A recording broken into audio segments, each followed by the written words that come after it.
평소에 영상이 궁금하시다면 구독, 좋아요와 댓글과 알림 설정 부탁드려요.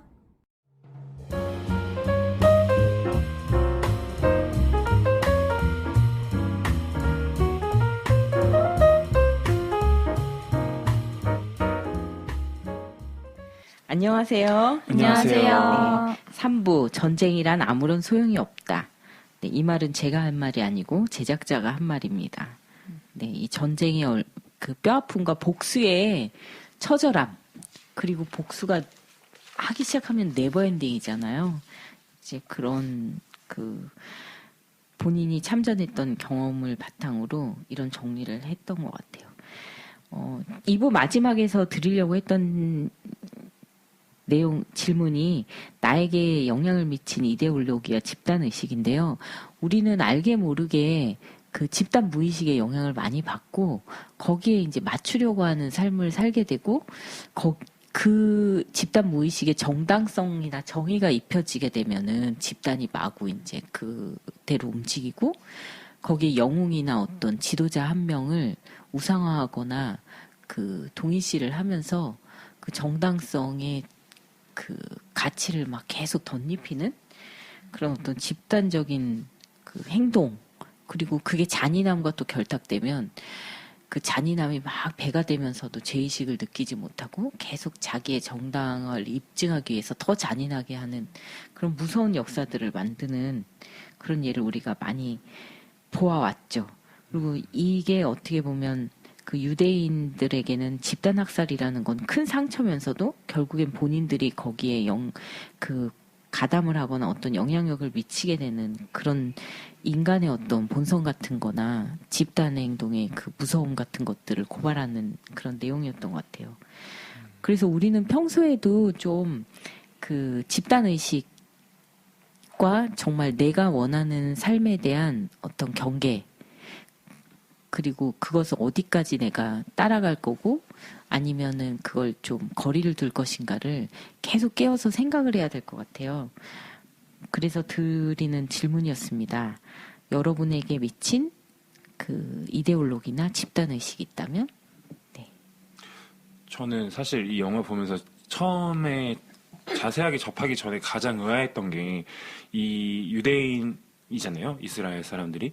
근데 이스라엘이 어찌됐든 유대인 학살이라고 하는 그 커다란 사건의 피해자로서 존재를 하고 있는데, 이 사건을 이 감독의 의도가 아닌 것처럼 만약에 와는 다르게 사실 이걸 알고서도 방조한 것이라면 저는 좀 궁금했던 게, 어떻게 한때 피해자로 있었던 사람들이 이렇게 한순간에 가해자로 전환될 수 있을까라는 것이 가장 의문스럽게 다가왔어요. 어릴 때는 뭔가 세상에는 나쁜 사람이 있어 라는 생각을 저도 고정관념처럼 가지고 살았는데, 사실 그 얼마 전에 봤던 프로그램이나 이런 정보를 통해서 봤던 것 중에 하나는, 사실 악이라고 하는 것에는 사실 어떤 규정이 없고, 어떤 사람이든 사실 아까 말씀해 주신 것처럼 어떤 프레임, 뭐 어떤 집단 의식을 갖고 있느냐에 따라서 아주 평범하게 사실 그 일들을 행한다라고 하는 것이 좀 저한테는 맞아, 저게 정답이야처럼 좀 다가왔던 게 있었어요.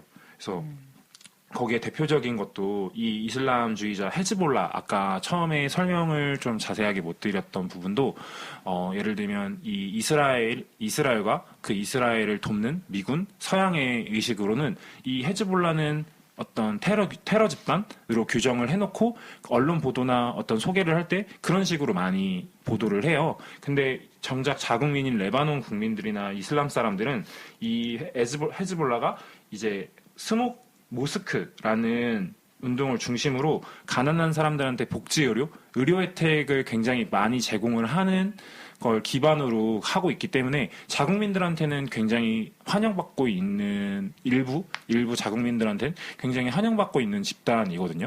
근데 이것도 보면 어떤 관점에서 사실 이 집단을 바라보느냐의 문제이지, 어떤 것이 무조건 악이고 어떤 건 무조건 선이야, 이렇게 규정짓기에는 좀 어렵구나라는 생각을 했어요. 저도 이슬람이라고 하면 사실 솔직하게 고백을 하자면 아직까지 편견이 없지 않아 존재하고, 이 어떤 집단, 특히 이슬람인이 집단이래 하면 사실 색안경을 끼고 보는 것도 없지 않아 있거든요.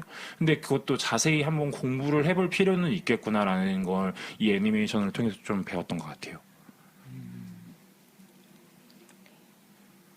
개인적으로 네.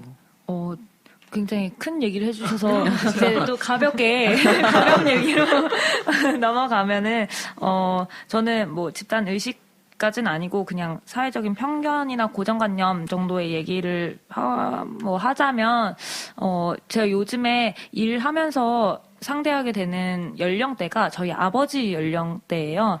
제가 아버지랑 같이 일을 하고 있기도 하고 또 상대하는 연령대가 그 정도의 이제 연령대다 보니까 그분들은 모두가 자녀를 결혼시키고 싶어 하는 그리고 결혼을 시키신 분들이셔서 항상 이제 저를 보면은 가만히 두고 싶지가 않으신가 봐요. 그래서 결혼은 했느냐, 왜 안 하냐, 언제 할 거냐라는 이야기로 얘기를 굉장히 많이 시작하시는데 저는 뭐 결혼을 하고 싶다는 생각은 항상 하고 있었고 하지만 그 시간은 뭐 딱 규정해 두진 않았지만 그리고 결혼의 형태도 좀 다양하게 생각해보고 있었지만 어른들이랑 얘기하다 보면은 그냥 차라리 이거 맞서 싸우지 말고 그냥 편하게 결혼해야 되겠다라는 생각이 점점 들 때가 있어요.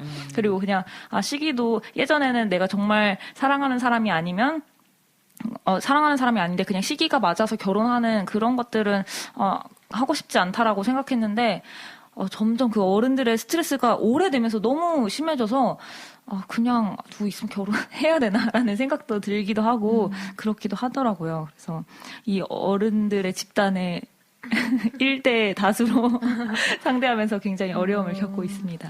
그런 어른들이 이런 걸 소위 말해 걱정이랍시고 할 때는 그렇게 얘기를 하는 게 답이에요. 만약에 그렇게 뭐 결혼은 언제 하느냐, 시집 언제 가냐 얘기하면 저 지금 만나는 남자 있는데 오늘 데이트하게 그러면 10만 원만 달라고 했을 때 10만 원을 진짜 주면 걱정인 거고 아니면 오지랖인 거예요. 그러니까 저도 약간 그런 얘기를 하는 분들 보면 물론 저도 이렇게까지 막 직언을 하진 않지만 속으로 하는 말이 사실 이건 진짜 걱정을 하고 싶은 게 아니라 그냥 자기가 맞는 상식을 설파하고 싶은 거거든요. 근데 그건 뭐 들어줄 수는 있지만 그게 나한테 스트레스로 작용이 된다면 그때는 진짜 이렇게 얘기를 하는 게 사실은 정답인 것 같아요. 진짜 걱정을 하고 싶으면 뭐 물질적으로 내 눈에 보이는 어떤 지원을 해줄 때야 나도 걱정이라고 받아들일 수 있지 그냥 말로써 한마디 툭툭 하는 건 사실 폭력밖에 되지 않는다는 걸 사실 기성세대도 알아야 될 필요가 있다고 생각해요. 저는 집단 의식을 되게 뭐 어렸을 때부터라면 약간 중고등학생 때는 약간 또래에 대한 그게 되게 강하잖아요. 그게 좀 오래 겪었던 의식인 것 같고 제가 요즘 느끼는 거는 좀 제가 좀 낀 세대 같다는 느낌? 위에는 굉장히 집단 위주로 굴러갔고 지금 뭐 Z세대라는 친구들을 보면은 완전히 개인 가치관에 집중이 되어 있잖아요. 근데 저희는 딱 반반인 것 같거든요. 맞아요. 제 나이 때는. 그래서 그럼 나는 어디에 맞춰야 하나 그런 생각을 좀 많이 했는데 제가 이분은 완전히 좋아하는 건 아닌데 김어준 씨가 했던 말 중에 좀 괜찮다고 생각이 들었던 게 그분이 언제 기쁘고 언제 슬픈지 무엇에 감동하고 무엇에 분노하는지 뭘 견딜 수 있고 뭘 견딜 수 없는지 세상의 규범에 어디까지 장단 맞춰줄 의사가 있고 어디서부터 콧방귀도 안 낄 건지 그렇게 자신의 등고성과 임계점을 파악해야 된다고 얘기를 하신 점이 있거든요. 저도 약간 이제 나이를 좀 먹으면서 그리고 집단 의식 같은 게 좀 깨지고 있다고 저는 요즘 생각이 드는데 그럴 때 맞춰서 나는 어디까지 언제 콧방귀를 끼고 언제까지 맞춰줄 것인가에 대해 좀 생각하는 것 같아요. 넓고 작게. 우리가 잘 의식하지 못해서 그렇지 거의 어떤 행동에는 다 집단이 요구하는 그런 어떤 집단의 무의식 그리고 집단이 너무나 오랫동안 익숙해 있던 그런 그 행동들이 들어 있어요. 근데 그게 깨어서 그걸 내가 따라 하면서도 이거는 좀 너무나 좀 내 주관과는 다른 내 요청에 의해서 하는 것 같다 이런 의식이 있으면 괜찮은데 너무 정의 정당함 이런 거에 딱 매몰돼서 내가 어디로 가는지를 생각 못하면 돌아봤을 때 이렇게 내가 한 행동들이 트라우마가 돼버리는 네 그럴 수도 있을 것 같고 그리고 나중에서야 나는 이렇게 살고 싶었는데 그냥 이런 모습으로 살라고 해서 그게 내가 원하는 거라고 생각했었구나 라고 돌아봤는데 60이야. 그러면 좀 아쉽잖아요. 그래서 지금 여러분들이 젊을 때 자꾸 그냥 내가 하고 싶어서 하는 거라고 하는 그 행동조차도 진짜 내가 하고 싶은 건지 남한테 밀리지 않고 싶어서 하는 건지 하다못해 인스타 같은 것도 빨리 이걸 음식을 보면 무조건 찍어서 올리고 싶잖아요. 이런 행동들에 대해서도 한번 생각을 해본다거나 왜 더 빨리 올리고 싶고 그걸 꼭 올려야 되는지 같은 거. 이 세대가 지나가면 그 다음 세대들은 뭘 할지 이런 것들. 그런 것들을 항상 생각하고 있으면 좋을 것 같아요. 3부 첫 질문으로 준비했던 거는 내가 대면해야 되는 상처 아픔인데요. 아리폴만은 그 전쟁에서의 기억이 딱 삭제돼 있잖아요. 그리고 가끔 전 상담을 하다 보면은 어릴 때 기억이 1도 안 난다고 하시는 분들이 있어요. 근데 그 기억이 뭐가 하나라도 생각난다고 말씀하실 때 그게 한 6개월은 매주 상담을 와야 6개월쯤이나 됐을 때 이제 생각났다고 하시는 경우가 여러 번 있었어요. 근데 그 기억을 이렇게 삭제된 부분에는 다 많은 경우에 그 이유들이 있는데 보통은 이제 꺼내고 싶지 않은 경우가 그렇겠죠. 좋은 기억이 많으면 거기에다가 막 기억을 덧입혀서 과장해서도 얘기할 텐데 보통은 생각하고 싶지 않은 기억, 나의 어떤 초라하다고 생각되는 한 부분, 아니면 너무 수치감을 느꼈던 부분, 그런 것들 때문에 기억 전체를 삭제해버리는 경우도 있고, 이 경우도 이제 기억을 지웠다가 꿈이 계속 노크를 하는 거죠. 너가 정리해야 될 어떤 시간이 있고, 네가 다시 깨우쳐서 그 기억을 정말 잘 보정하는 가운데 처리해야 될 일들이 있다고 이 개를 통해서 꿈이 말해줬던 것 같아요. 여러분들한테는 그런 그 대면해야 되는 상처나 아픔? 좀 미뤄뒀던 그런 기억 같은 게 있는지 질문 드렸습니다. 청취자 여러분들도 생각해 보세요. 저 같은 경우에도 사실 이 영화를 포함해서 드는 생각 중에 하나가 사실 내가 내가 어떤 상처를 준 것들은 내가 생각하기엔 너무 사소하거나 아니면 나한테도 너무 충격적이어서 말씀해 주신 것처럼 지워진 것들이 있을 거잖아요. 근데 사실 때린 사람은 기억 못해도 맞은 사람은 기억을 한다고 나도 모르게 주변에 상처 입힌 사람들이 얼마나 많을까를 사실 생각하면 사실 이 질문처럼 되게 나한테도 아픔이 되게 되는 것 같아요. 그리고 또 한편으로는 예를 들면 나한테 상처 준 사람을 내가 상처 줄 때도 있잖아요. 근데 사실 그 기반은 어차피 이 사람도 나한테 상처를 줬으니까 나도 상처를 주는 방식으로 이 사람한테 아픔을 가하는 건데 사실 그게 정당하지 않은가를 나중에 돌이켜서 생각해보면 조금 어려워지는 문제인 것 같아요. 감정적으로만 보면 어쨌든 이 사람이 나한테 한 게 있으니까 나도 한 거지만 사실 그렇다고 해서 똑같은 방식으로 이걸 되갚아주면 나는 내가 뭐 어디 가서 이걸 사실 얘기할 가치가 있는 사람인가? 라는 걸 생각하게 되면 조금 그런 부분들이 사실 저한테는 이게 약간 제가 대면하게 되는 상처? 근데 저도 약간 인간이 덜 돼서 아직까지 나한테 상처 준 사람한테 대해서 다르게 행동하는 방식이 익숙하지가 않아요. 그래서 좀 아직 이 부분은 제가 더 살면서 좀 이렇게 아직까지 더 타협을 해야 되는 부분 아닌가라는 생각이 조금 드는데 이게 나중에 보면 저한테도 사실 상처가 되는 것 같아요. 그때 왜 그랬지? 이 사람이 이렇게 했어도 그냥 내가 그때 아무렇지 않은 척 했으면 사실 지금 사이는 잘 지낼 수 있을 텐데 이런 거 생각하면 결국 이건 나한테도 상처라서 그렇게 막 바람직하다고 느껴지진 않더라고요. 저는 좀 구체적인 사례인데요.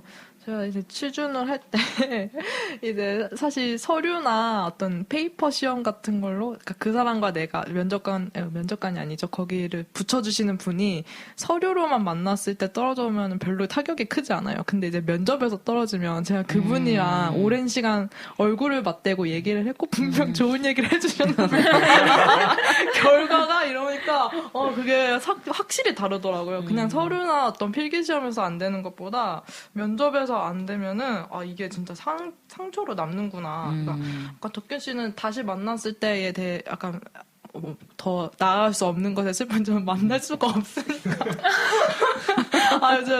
내가 상처를 딛고 잘하고 싶은데 안 되니까. 근데 그거를 거의 한 1년 정도 겪으니까 이게 진짜 상처가 심하게 되는 것 같아요. 처음에는 아니다. 좀 중간 정도 때 상처가 되고 나중에는 좀 무뎌져요. 근데 저만 겪고 있는 상처가 아닐 것 같아요. 굉장히 많은 친구들이 그 상처를 많이 받고 있잖아요. 그러니까 좀 인상 깊었던 게 한번 어떤 르포 촬영 같은 걸 나가게 될 때가 있었는데 그때 기자님이 나가서 뭐 괜히 어줍잖게 인턴 기자 어쩌고저쩌고 하지 말라고 그러면 잘 안 해준대요 인터뷰를. 그러면 가서 뭐라고 하면 될까 했더니 취준생이라고 하래요. 그러면 다 해준대요. 불쌍해서. 대한민국에서 제일 불쌍한 게 취준생이라서 취준생이라고 하면 인터뷰 잘 해준다고. 오히려 근데 기자 인턴이에요 뭐 이러면은 아니면 기자예요라고 하면은 오히려 잘 수긍 안 해주신다고 하더라고요. 그거 보고서 약간 대한민국의 현실을 깨달았어. 마음 아파. 웬일이니. 엄청나죠. 그 면접 자체가 트라우마가 될 것도 같아요. 그게 친절하게 대해줘도 그게 상처인데 면접에서 또 막 세게 하기도 하잖아요. 맞아. 저도 제일 쓸모없다라고 하는 게 압박 면접이라고 하는 게 사실 무슨 도움이 되나 싶어요. 사실 사람이 살면서 그렇게 소위 말해 압박을 당하는 삶이 얼마나 많이 놓일까도 사실 의문이고 사실 그런 선택이나 어떤 결정을 하는 건 사실 그러기 위해서 오더가 있는 거고 리더가 있는 거잖아요. 그렇기 때문에 굳이 모든 사람한테 뭐 선택이나 어떤 압박이 주어졌을 때 빠른 판단과 적절한 선택을 할 수 있기를 강요하는 건 쓸모없는 것 같아요. 저도 회사를 다니면서 뭐 예를 들면 어떤 말을 할 때 막 그렇게 모두가 리더가 돼야 된다라고 얘기를 하면 속으로 생각해요. 왜 굳이? 그러면 리더가 필요 있을까? 모두가 어차피 리더를 할 수 있으면 리더는 필요 없는 건가? 아닌가? 라는 생각을 하면 사실 그렇게 바람직한 방법 같진 않아요. 네. 취준생 얘기가 나와서 그냥 갑자기 든 생각은 그 가장 상처를 많이 스스로도 갖게 되는 시기가 진짜 취준할 때인 것 같은데 그 일단 자기소개서를 쓰는 그 순간에도 내 인생을 되돌아보면서 스스로가 상처가 되잖아요. 내가 이것밖에 안 되나. 쓸 게 이렇게 없나? 내가 지금까지 살아오면서 왜 쓸 게 이렇게 없을까라는 생각이 들면서 스스로에게 상처를 주게 되는 그게 자의가 아니지만 그렇게 상처가 되는 시기인 것 같다는 생각이 듭니다. 아, 진짜. 너무 실감이 나서, 네. 다음 질문으로 넘어가야겠습니다. 내가 동일시하는 마치 그 사람처럼, 살고 있거나 아니면 내가 이상화를 해서 따라가고 있는 사람이 있는지, 예, 그런 어떤 가치나 이데올로기가 있는지 그런 얘기 좀 나눠보죠. 이게 없는 사람이 먼저 해야 나머지 분들이 좀 반대 입장을 얘기할 수 있을 것 같아서 사실 저는 사실 사람한테 감동을 잘 하지도 않을 뿐더러 하는 게 사실 길지 않아요. 그리고 되게 좀 이랬다 저랬다 하는 성향도 없지 않아 있어가지고 어떤 이야기 들으면 이쪽 얘기가 맞는 것 같고 또 다른 쪽 반대쪽 이야기 들어보면 반대쪽 이야기도 맞는 것 같아서 사실 뭐 어느 쪽에서 이렇게 판단을 잘 못하기도 하거든요. 근데 이게 어떻게 보면은 뭐 선택장애나 뭐 아니면 뭐 이렇게 줏대가 없다라고 판단할 수도 있지만 그냥 좀 긍정적으로 얘기하면 어쨌든 그렇기 때문에 그 어떤 사람으로도 안 살고 나로 살 수 있는 장점도 있는 것 같아요. 그러니까 물론 내가 아직 어떤 사람인지 잘 모르겠다라고 하는 명제가 남긴 하지만 그래도 뭐 어떤 사람한테 이렇게 딱 흡입돼서 아직까지 그렇게 뭔가 되게 제 스스로 되게 멋있다 저 사람. 마냥 멋있다라고 생각하는 사람을 아직 못 찾기도 했고 그런 사람들도 좀 가까이 지내서 이렇게 보다 보면 저는 이렇게 약간 사람을 이렇게 막 훑는다고 해야 되나? 그런 걸 되게 자주 하는 버릇이 있어서 이렇게 뭔가 트집 같은 것들이 보이더라고요. 그러다 보면은 그냥 이런 부분은 배울 점이 물론 있지만 뭐 내가 이상화해서 따라갈 건 아니지라는 이런 것들이 빨리빨리 빠져나오기 때문에 사실 이런 건 별로 없는 것 같아요. 아, 이런 분이 쓰시는 소설은 어떤 소설일까? 수집 불현듯. 전 이상화에서 막 동일 씨까지는 아닌데 네. 한 20대 초반 때까지만 해도 약간 뷰티 같은데 관심이 있으니까 막 지금 뭐 유튜버 보듯이 막 네이버 블로그에 막 화장하는 법 찾아가지고 막 보고 따라하고 막 이랬었어요. 네. 그때 이제 해외에 잠깐 나갈 일 있었는데 화장품 무게만 1.5kg였어요. 그러니까 친구가 넌 그것만 빼도 가방이 가볍겠다. 비행기 탈 수 있다 막 이랬었는데 그거를 그 비바람 막 눈바람 맞아가면서 막 굳이 화장을 하고 막 길거리에서 렌즈 뺐다 꼈다 하고 막 이렇게 한 1년 2년 해보니까 덧없더라고요. 인생의 진리를 깨달았어요. 네, 덧이 없어서 지금은 전혀 그렇게 안 하거든요. 그래서 만약 요즘에 또 뷰티 유튜버 같은 것들 많고 초등학생 애들도 되게 많이 따라하는 것 같은데 그게 본인에게 어떤 가치를 줄지는 좀 고민해봐야 되는 시점이 아닌가 생각이 들어요, 요즘에. 저는 제가 동일시 하는 건 아니지만 가끔 그런 생각이 들어요. 내가 엄마처럼 살 것 같다라는. 제가 엄마랑 굉장히 친하거든요. 그러다 보니까 엄마의 가치를 굉장히 많이 공유하고 있는 것 같아요. 정말 되게 가장 친한 친구 정도인데 어머니랑. 그래서 동일시는 아니어도 그냥 자연스럽게 엄마와 같은 생각을 가지고 또 엄마처럼 뭐 가정을 꾸리고 살겠다라는 생각이 들더라고요. 네. 그리고 그게 또 저에게 뭐 제가 원해서인지 아닌지는 모르겠지만 또 그게 저의 가치가 되기도 하고 그래서 이게 정말 나의 가치인지 아니면 엄마에게 어렸을 때부터 같이 얘기하면서 엄마의 영향을 받아서 생긴 가치인지 고민해 볼 필요는 있겠지만 네, 그런 생각이 들었습니다. 좀 딸이 그런 경향이 있는 것 같아요. 네. 저는 아니지만 저희 언니는 진짜 엄마 얼굴도 똑같고 하는 짓도 똑같고 외할머니가 그냥 빤박이라고. 그 언니도 이제 자기 죽을 때까지 엄마 옆에서 살 거라고. 옆집 살 거야 이러면서. 저도 그런 얘기를 엄마한테 해요. 엄마 나 시집 가면 엄마 엄청 심심할걸? 그래서 끝까지 밥 얻어먹을 거야.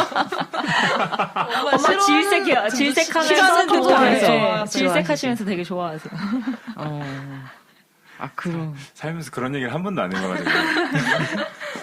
아들은 잘 안 하죠. 근데 왠지 딸한테 그러실 것 같은데. 오늘 딸바보의 면모를 보아서 네. 참 강아지한테는 그럴 수 없어서. 강아지는 그냥 데리고 가면 되니까. 그러니까요. 네. 근데 우리가 의외로 내가 이상화하는 모습이 있기도 하고 그게 정말 이상화여서 실현할 수 없는 어떤 그런 모습을 동경하거나 그렇게 살아야만 될 것 같은 그리고 그렇게 살지 못해서 굉장히 좌절하고 있는 취준도 좌절을 주는데 내가 생각한 어떤 이상적인 모습에 내가 도달하지 못해서 매번 좌절하기도 하는 그런 맞아요. 모습이 있는 것 같아요. 그게 뭔지 좀 찾아보시고 그런 게 하나도 없는 일도 없는 건강한 삶을 사시면 다행인데 그런 어떤 상이 있다면은 그 상에 대해서도 생각을 해보세요. 그게 또 현실에 되게 또 영향을 미치는 예를 들면 내가 지금 아무나 연애는 굉장히 잘하지만 실제 내 마음속에 품고 있는 사람은 이 세상에서는 만날 수 없는 사람. 잘생긴 사람이 그런 류 아닌가요? 인물만 가지고 그러면 괜찮은데 나를 눈빛만 봐도 내 마음을 읽어주면서 내가 필요한 거를 딱 챙겨놓고 우산도 챙겨놓고 뭐도 챙겨놓는 그런 사람. 그래서 한눈도 하나도 팔지 않으면서 엄청 매력 있는 사람. 그런 사람은 뭐 나만 탐내지 않을 텐데. 그래서 그게 실현되면 나중에 개인 로봇이 나오는 그걸 이제 프로그램화 해가지고 계속 그래서 현실에 내 남친과 비교하면서. 근데 저는 진짜로 그런 시대가 올 수도 있지 않을까라는 생각을 해요. 그래서 더 이상 연애라는 건 필요 없고 그냥 AI와의 생활 헐이네 헐. 네, 또 가능하지 않을까라는 요즘 뭐 과학 책 이런 가벼운 인공지능 이런 쪽에도 책을 한두 권 정도 읽어가지고 봤던 적이 있는데 그거 보면은 진짜로 가능하지 않을까라는 되게 좀 허무맹랑한 그걸 보면서도 이런 생각을 하는 내가 허무맹랑한다는 걸 알지만 그럼에도 불구하고 막 할 때가 있어요. 그런 사랑 안 하고 싶은데. 좀 모질라도 인간과 하고 싶은데. 모르죠, 또. 네. 집단의식이 아닌 나로서 내 삶을 산다는 건 무슨 뜻일까? 나는 어떤 식으로 살면 될까? 집단 가치가 요구하는 대로가 아닌이라고 질문 드렸습니다.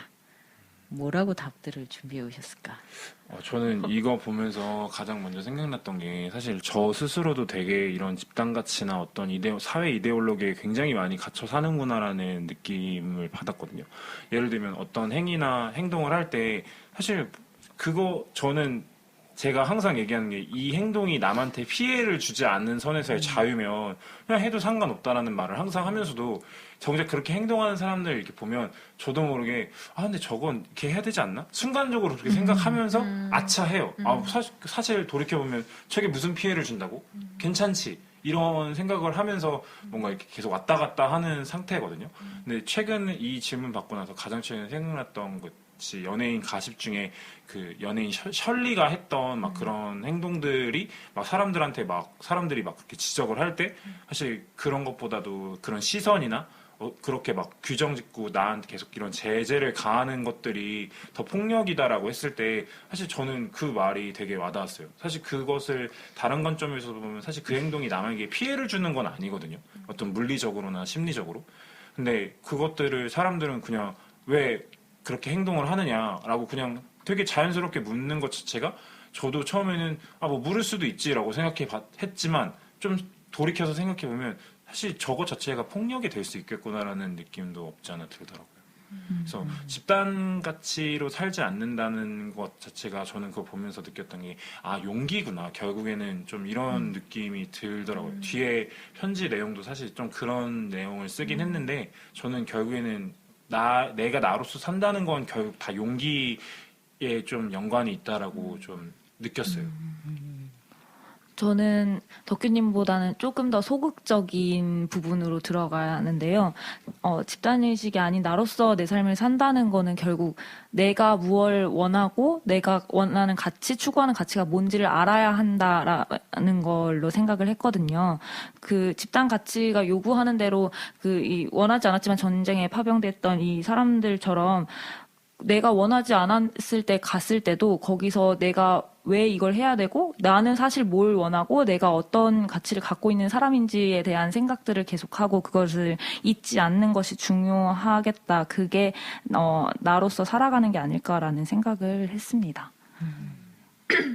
저는 집단의식의 반대라면은 개인주의 정도로 표현이 될 수 있을 건데 개인주의로 살아가시려는 분도 많으시고 그러니까 저는 그랬을 때 그 사람을 어떻게 받아들여야 될까 사회가? 어떻게 하면은 같이 좀 공존하면서 개인주의가 같이 나갈 수 있을까를 좀 고민하는데 제가 내린 결론은 어떤 그런 차이를 받아들일 수 있는 사회적인 여유, 사람들의 마음에 여유 같은 게 있어야 되고 그 여유가 있으면은 약간 다양성이 존중되는 사회가 되지 않을까. 그래서 저는 약간 개인적으로 중요시하는 가치 중에 하나가 다양성이어서 어떤 지금 일어나고 있는 인종에 관련된 문제, 종교 관련된 문제도 다 결국 다양성으로 이어지는 것 같아서 그러니까 개인에 대한 어떤 자신감 같은 게 있으면은 결국 남의 어떤 개성도 인정해 줄 줄 알아야 되고 그런 사회가 됐으면 좋겠다라고 요즘 많이 생각을 해요.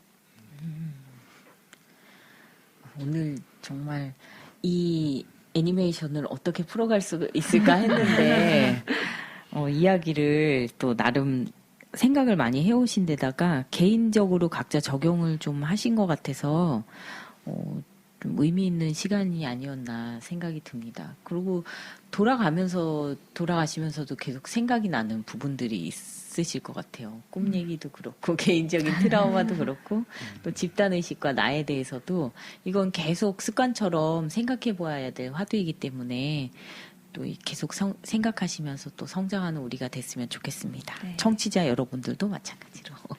네, 그럼 마지막으로 집단의식이 아닌 나로서 살아갈 나에게 레바논전에 참전했던 이스라엘 젊은 병사들에게 나와 같은 이 시대를 사는 청년에게 등 3줄 편지를 써오세요. 라는 마지막 미션을 드렸습니다. 시작하겠습니다. 네. 집단의식이 아닌 나로서 내 삶을 살아갈 나에게 내가 생각하는 대로 결정하고 살아가기 어려울 때 그 안에서 내가 추구하는 가치를 지키는 것이 얼마나 어려운지, 혹시 나를 지킬 수 없는 상황이 오더라도 왜 이렇게 해야 하는지 이유를 잊지 않고 나의 가치를 바로 세우고 또 나를 바로 세우는 내가 되기를. 저는 혼자 또 같이 살아가기 위하여. 혼자는 단지 혼자다. 혼자의 소망을 보여줄 수도 있고 접게 할 수 있는 사회적인 공존이 필요하다. 스스로를 단색의 집단으로만 이해하는 우리에게는 다양성도 개인성도 없다.